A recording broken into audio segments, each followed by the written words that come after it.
தமிழக அரசு நிதி நிலைமை பற்றி தணிக்கை குழு அறிக்கை. வரவு 8 செலவு 10 என்ற திரைப்பட பாடல் ஒரு சிறந்த வாழ்க்கை தத்துவத்தை நகைச்சுவையாக எடுத்து கூறுகிறது. கடன் வாங்கி செலவு செய்யும் எந்த குடும்பமும் சீரும் சிறப்புமாக வாழ்ந்ததில்லை. இது அரசுகளுக்கும் பொருந்தும். தமிழக அரசின் நிதி நிலைமை நாளுக்கு நாள் சீர்கிட்டு வருகிறது.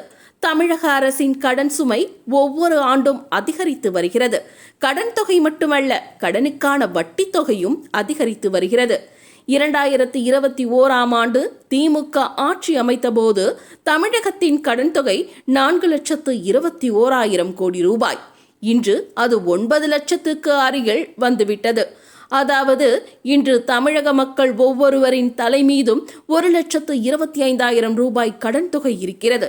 இது இப்படியே தொடர்ந்தால் அரசே திவாலாகும் நிலைமைக்கு வந்துவிடும்.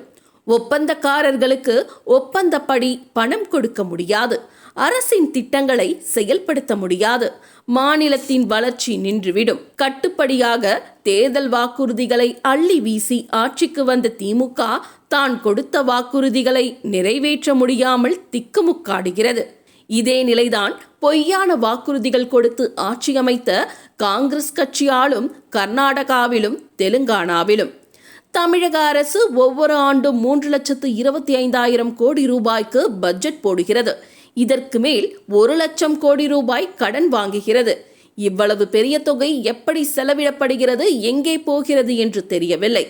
இன்றைய காலகட்டத்தில் கடன் வாங்காத மாநில அரசுகள் குறைவுதான்.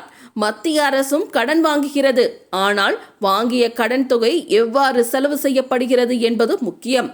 கடன் வாங்கி வியாபாரம் செய்யலாம், தொழில் தொடங்கலாம். அதன் மூலம் உற்பத்தி செய்து விற்பனை செய்து லாபம் சம்பாதிக்கலாம். லாபத்தில் இருந்து கொஞ்சம் கொஞ்சமாக கடனை அடைக்கலாம். ஆனால் அன்றாட செலவிடங்களுக்கே கடன் வாங்கினால் எப்படி? இதுதான் இன்றைய தமிழக அரசின் நிலை. அன்றாட செலவினங்களுக்கே கடன் வாங்கும் நிலை ஏற்பட்டுவிட்டதாக தணிக்கை அறிக்கை கூறுகிறது. இது மிகவும் ஆபத்தான நிலை. மொத்த மாநில உற்பத்தியில் 3.5% தான் அந்த மாநிலம் கடன் வாங்க முடியும். தமிழக அரசு இந்த உச்சவரம்பை என்றோ எட்டிவிட்டது.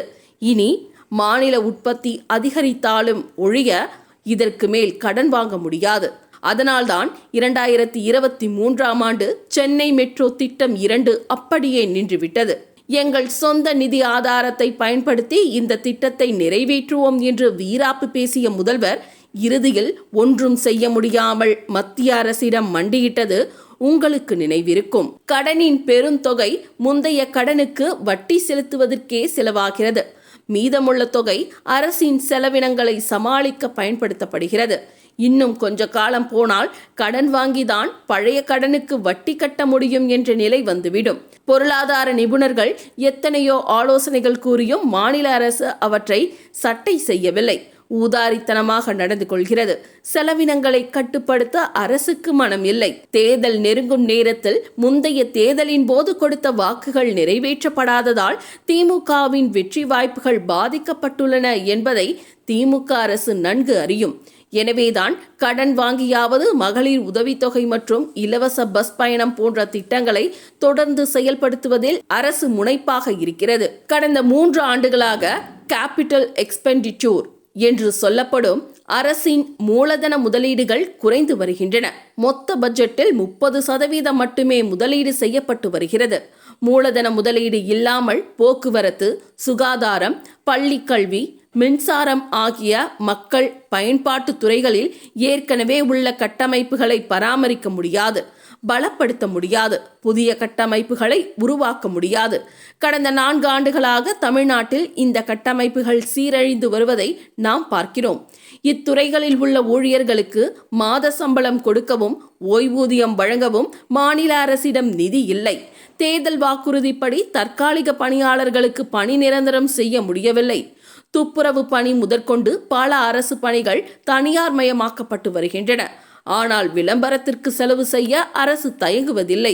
தலைவர்களுக்கு சிலை நிறுவுவதற்கும் தலைவர் பெயரில் பூங்காக்கள், நூலகங்கள் அமைப்புவதற்கும் செலவு செய்ய அரசு தயங்குவதில்லை.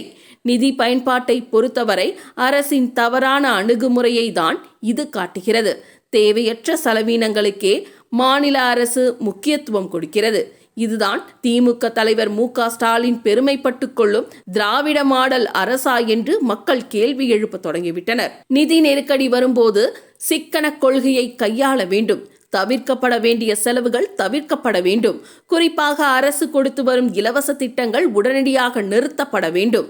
நிதி ஆதாரங்களை வலுப்படுத்த வேண்டும். வரி ஏய்ப்பு நடைபெறாமல் பார்த்து கொள்ள வேண்டும். ஆனால் திமுக அரசு இவை அனைத்திலும் தோல்வியடைந்து விட்டது. வரும் 2026 சட்டசபை தேர்தலில் திமுக இதற்கு மிகப்பெரிய விலை கொடுக்க வேண்டியிருக்கும் என சமூக ஆர்வலர்கள் கருத்து தெரிவித்து வருகின்றனர்.